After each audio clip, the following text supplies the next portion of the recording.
Hey YouTube, welcome to the man cave.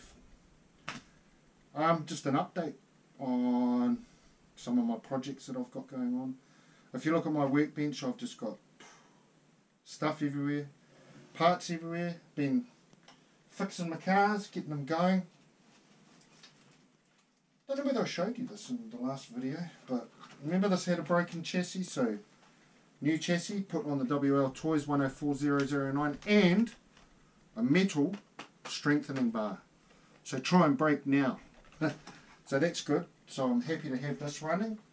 Now, the lossy SCT22, which is up here. This one, I've moaned about this, I've sworn about it, said I've had endless problems with it. Thing wouldn't go, put it on the ground, the diff would spin, but the wheels wouldn't go. Pulled it apart. Now, when I was, to my own stupid fault, when I was mucking around changing the pinions, well, I took a pinion out and meant to put a smaller pinion in to make it a little bit slower, and what I actually did was I got distracted, I think. Well, this is my excuse. Anyway, this is my excuse. I got distracted to do something else, and I come back and I put the car together and it had no pinion in it. So when I pulled it apart, it actually had no pinion. So that's why it wasn't driving. But as well as that, the motor had actually blown in it. So my son gave me an old motor, because he's gone brushless on his one of these. He gave me his old brush motor and we put that in. The motor had actually burnt out. So yeah, it's sort of my fault. It was, yeah, it's a stupid thing. Now the armour. Granite voltage. Same thing. Remember I was telling you, you put it on the ground, hold it like this, the wheels would spin. Put it on the ground, bit of weight wouldn't go. What it was is the differential outdrives, which is a common problem on an armour Granite. That's what they look like there. I don't know whether you can see them there, but they're actually worn out. They're absolutely cut out inside. They're made out of plastic. So your differential outdrives are these. These things here on both sides, which your axles go into, spin, and they just wear themselves out. It's a very common problem on an armour Granite voltage. I don't know about the other armours, but in these they're made out of plastic. I don't know why.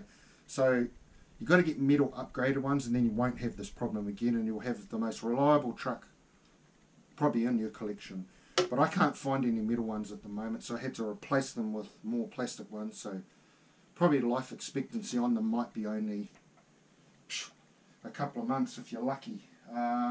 So I'm really, really happy to get that bad boy going again. It's a staple in my collection.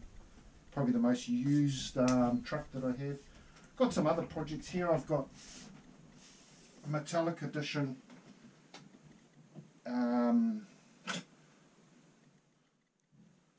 Midnight Pumpkin. So I've got to build that. And I'm going to build that. And I've got my lunchbox up here, Black Edition, which I think I'm going to start building tonight. I'm going to build this. I've just been a bit lazy. I've just done so much work on RC and stuff that, yeah, I had a little bit of a break from it all. I fixed cars up and stuff, but I'm going to definitely build the lunchbox, so that's going to keep me busy. Just to be a shelf queen. Got my buggy here, my racing buggy. I've been really enjoying this. This is it's a Hobbytech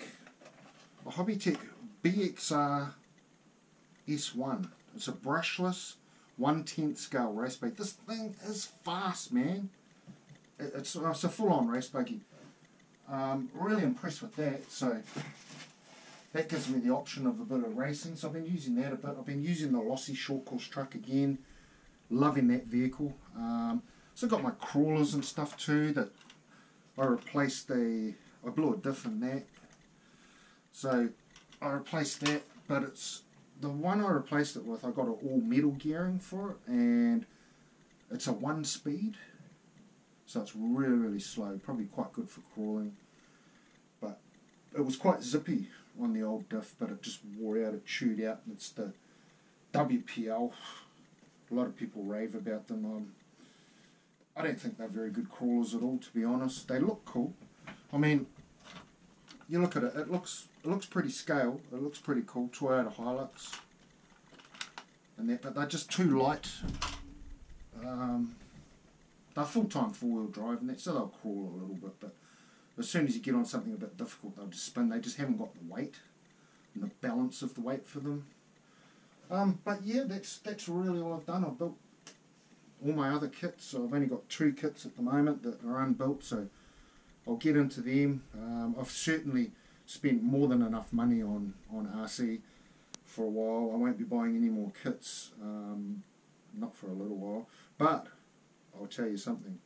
If I can get to 1,000 subscribers, and man, I've got a long way to go, I'm going to give away an RC car. Now, I don't know exactly what I'm going to do. I think what I'll do is I'll probably give away a Tamiya kit. Yeah, I'll always going to have kits, you know, so if I can get to 1,000 subscribers, you subscribe to my channel, yeah, I'm going to give away a Tamiya kit. I'm still learning with this YouTube thing. We're going to start making better videos. I made one, the last video I made, if you go back and look at my channel, was one where I talk about lossy SCT, and I also run it in the video. Give a bit of a up close look at the truck with the GoPro. So that's the first time I've sort of started combining videos where you talk a little bit and you run. But getting into editing, I've got editing software now. Find it here, like where I am, I just get the sun all the time, so it kind of, it's hard to run my cars with the camera's not in the sun or even away from the sun. There's too much sun on them. So maybe I need to look at like early in the morning, but then you annoy the neighbours, and my dog barks every time I run an RC car, which is annoying. But yeah, so I'm getting better and better and better at making videos, and I'll get there. Anyway, that's my video for today, just an update from the RC room. Yeah, things are chugging along, everything's fixed now. I haven't got anything that's not fixed. Yeah, nothing else broken, so that's good. Good, I've got that Rising Fighter. It's not here, it's actually in my bedroom on display. Got that going, that goes really well. You know, I've got some running videos of it, and you see it does wheelies and stuff. And it's just running on a 2S, 2800 mega amp 2S battery with Dean's connection, where I've got the Tamiya connector, so I can Tamiya to Dean's and buy them. It's the thing, if you're an RC guy, you need all those kind of things. Like, see, there's some there. I've even got some Dean's to that's small Tamiya. I haven't got anything that runs small Tamiya, but hey, you know, I've got them. I've got them if I need them, and that's the thing. That's a Dean's to, I don't even know what that is, but it's a Dean's to something, you know, so it's good to have these things. They only cost you a couple of dollars, and you have them in there, and then you end up with a car, and I can run that. Someone brings a car, oh, I can get that going for you, you know, and that's the name of the game. Good to be able to do that, have a good network, and all between all of you, you'll have the things to get going. That's what me and my son do. You know, he borrows parts off my things I've got, and I've borrowed things he's got, and so yeah, it's good to have that good network with family or friends. So anyway, that's my video for today. Take care, enjoy the RC hobby. I'll see you next time.